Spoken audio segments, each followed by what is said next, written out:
Automatic बंद होतात, temperature maintain करतात ते. तिकडे मी तुम्हाला दाखवलं होतं कूलिंग पॅड 50 फूट त्याच्यावरती चालतात. हे बघू शकता तुम्ही, ही फिडिंग लाईनची मोटर आहे. या फिडिंग लाईनच्या मोटरवरती त्या साईडनं हॉपरमधून फीड डायरेक्ट इथपर्यंत येतं आणि इथं आपण सेन्सर दिलेला आहे, इलेक्ट्रिकल सेन्सर. तर ह्या सेन्सरला फीड लागल्यावरती ते लाईनला बंद करतं. आणि इथं आउट आहे ड्रिंकिंग लाईनचा. तर ड्रिंकिंग लाईनमधून इथून आपण पाणी इथं बाहेर काढलं जातं, म्हणजे क्लिनिंगच्या वॉशिंगच्या टायमिंगला पाणी इथून बाहेर येतं. बघू शकता तुम्ही.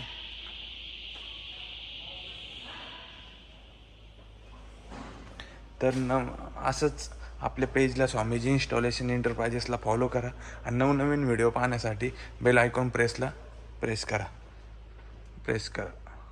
ओके.